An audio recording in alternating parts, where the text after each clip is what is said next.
Olá pessoal, tudo bem? Vamos continuar aqui a nossa revisão. E quando a gente tem um sistema de segunda ordem, a gente pode ter alguns parâmetros de especificação. Geralmente, esses são os parâmetros que a gente passa nos projetos, né? Mesmo que o sistema seja de ordem maior, né? Terceira, quarta ordem, né? A gente tem especificações de projeto de segunda ordem. Por exemplo, um tempo de subida, né? Que é o TR, que é o tempo que o sistema leva para subir do zero até uma entrada ao degrau, né, até o valor final, 70 a 90%. Tem o tempo de estabilização, né, que é, talvez em português a gente encontra como tempo de estabilização, mas tempo de assentamento também, né, que é o tempo que o sistema leva para ficar em torno de mais ou menos 1% do valor final. Né. Esse valor de porcentagem também pode se alterar. Né. Tem o tempo de sobressinal, que é esse TP, né, que é o tempo de pico, né, é o tempo que o sistema leva para dar o maior valor, que é o valor de pico. E também o máximo sobressinal, né, que a gente está chamando aqui de MP, que é geralmente dado em percentual acima do degrau. Né. Então são esses parâmetros aí que a gente vai obter de um determinado controle, de um determinado desempenho do sistema de controle. E aqui eu deixei algumas equações, né, que vocês podem encontrar nos livros texto, né, dessas equações em função aí do sigma, do beta, do ômega d. Mas de forma geral, se os meus parâmetros estão na frequência, né, então eu tenho a localização dos polos, o sigma, o ômega n, o xi. Então se eu tenho esses valores e eu quero ver no sistema de segunda ordem como é que estão meus parâmetros no tempo, eu posso usar essas equações. Né. Então, se eu quero saber o tempo de subida, né, eu vou pegar aqui π menos beta, lembrando que beta é o ângulo que o polo faz com o eixo, né, esse é o valor de beta, dividido por ômega d, lembrando que ômega d é diferente do ômega n, o ômega d é o tamanho aqui do eixo imaginário, né, da parte imaginária. E aí eu tenho um tempo de subida também, que aqui é o valor, né, mais exato, e aqui é o valor, né, considerando aquelas constantes de tempo. Né, se eu considero um critério de 2%, por exemplo, eu posso fazer uma aproximação aqui de que TS, tempo de subida, vai ser 4 sobre xi ômega n. Né. Mas esse aqui que é o valor exato. Se eu quiser, por exemplo, um critério de 5%, eu posso usar aqui o valor de 3. Né. O máximo sobre sinal, né, em porcentagem, né, então aqui eu tenho que multiplicar por 100. Ele é dado por essa expressão, né, menos πxi dividido por raiz de 1 menos xi ao quadrado. Aqui eu tenho outras aproximações que, né, também podem ser encontradas nos livros, né, porque é para o TR, né, por exemplo, que é o tempo de subida. Eu posso aproximar como 1.8 dividido por ômega n. Então esses ângulos todos aqui viram mais ou menos 1.8 sobre ômega n, que é um valor aproximado. E o tempo de subida pode ser 4,6 sobre xi, né? Então, algumas aproximações aqui para a gente ter mais ou menos ideia de como é que vai ser o sistema. Se eu, por outro lado, tiver os dados na frequência e quiser colocar as especificações no tempo, desculpa, eu falei errado. Se eu quero as especificações no tempo, mas eu tenho uns parâmetros na frequência, então aqui eu quero saber o que se eu tenho o sobressinal, né, mas eu quero saber o que se eu estou medindo lá, eu vi que eu tenho um sobressinal de tanto, eu quero saber o que se. Ou se eu vi que meu tempo de subida é um determinado tempo e quero saber os parâmetros na frequência, né, que são o sigma, o xi, o ômega n. Eu posso apenas utilizar as equações anteriores, né, reorganizar os termos e encontrar os valores. Né. Então, se eu quero ômega n em função do xi e do beta, se eu quero xi em função do sobressinal, ou sigma em função do tempo de subida, é só utilizar essas expressões aí, que é bastante útil na hora da gente estiver projetando o nosso controle. Ou seja, eu consigo, a partir dos polos, né, a partir da localização aqui dos polos conjugados complexos, né, ou no sistema qualquer, eu consigo aproximar aqui e achar como é que vai ser o tempo de subida, o máximo sobre sinal, que são parâmetros aí usuais de projeto. Então aqui tem um exemplo, né, Nesse exemplo ele pede para achar qual que é o fator de amortecimento que gera 5% de sobressinal, né, para um sistema de segunda ordem em entrada degrau. É só aplicar a formulinha, substituir aqui, essa notação aqui, na verdade é o MP, né, é o máximo sobressinal. Então quer dizer que eu quero achar o que se, né, um sobressinal de 5% é gerado aqui por um que se genérico de 0,69. Né? Então, se eu ver um sobressinal de 5%, muito provavelmente meu QC é dessa ordem, né? De um sistema de segunda ordem. Aqui um exemplo 2, ele pede para achar a localização dos polos dos zeros, dado que um QC é 0,707. Então aqui ele faz mais ou menos o contrário, né? Eu dou o QC, né?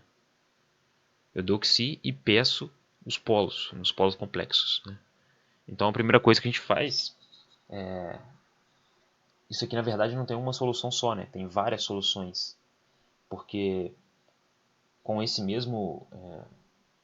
com essa mesma taxa eu posso ter vários polos, né? Várias localizações de polos que tem essa taxa de 5%. O que eu posso afirmar é o seguinte, que para esse ângulo de 45, né? Lembrando que aqui é o eixo real, esse aqui é o eixo imaginário. Todos os polos que são localizados nessa reta aqui, eles vão ter um psi de raiz de 2 sobre 2, que é o 0,707. Então, todos os polos que são localizados em cima dessa reta vão ter mais ou menos ali aquele overshoot, né?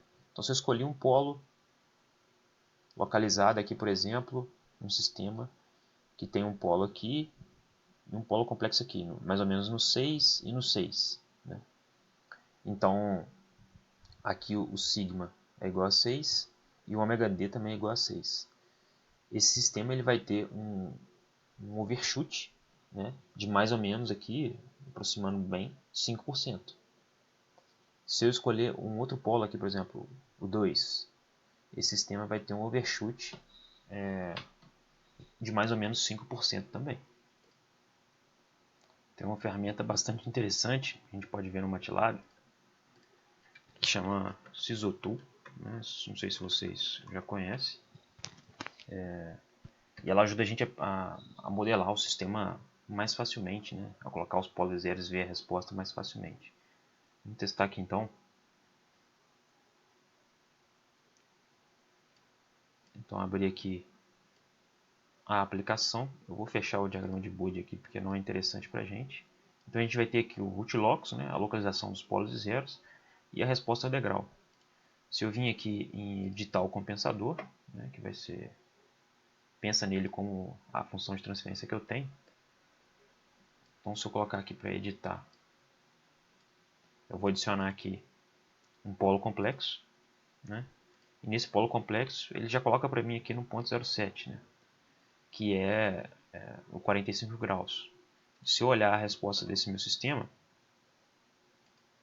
vai estar aqui em torno de 0,6, né? O valor de pico.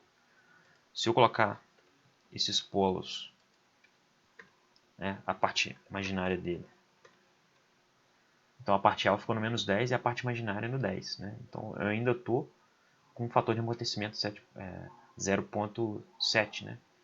Então, e o meu valor de pico vai ser sempre em torno de 0,6.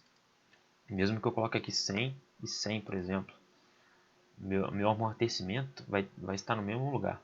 Né? Então é basicamente isso que a gente está mostrando. Né?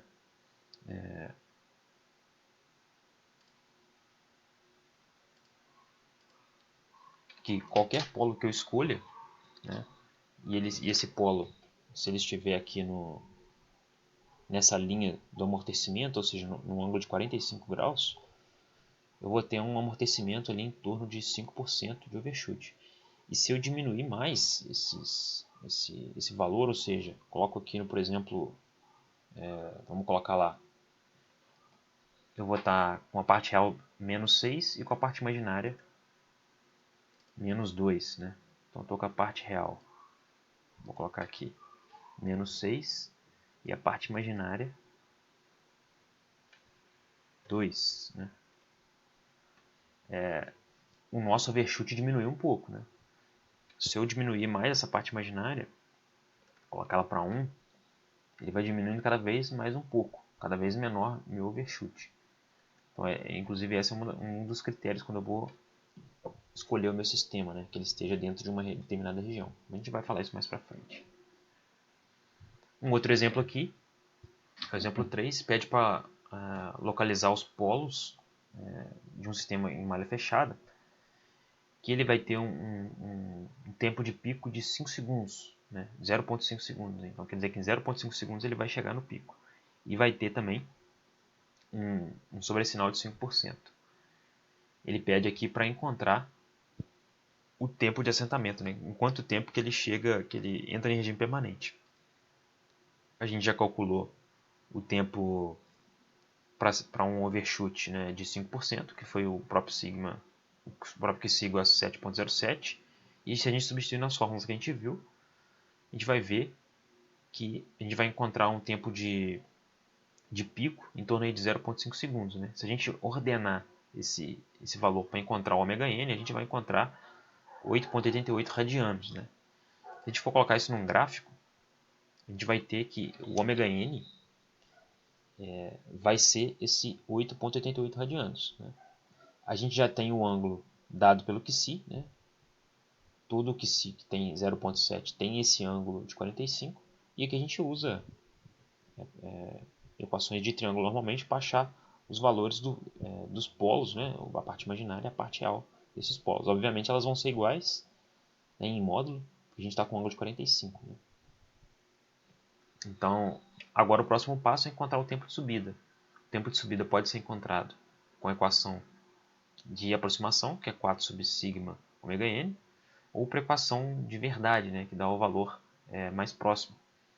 Que a gente vai encontrar aqui uma diferença de 40 milissegundos. Né? Dependendo do que eu vou estar falando, né, pode ser uma aproximação boa. Mas é melhor do que eu calcular ln e um montão de raiz. Né? É uma aproximação até interessante pela simplicidade. Então, pessoal, para o vídeo não ficar tão longo, vou terminar ele por aqui. Espero que seja útil para relembrar controle para vocês.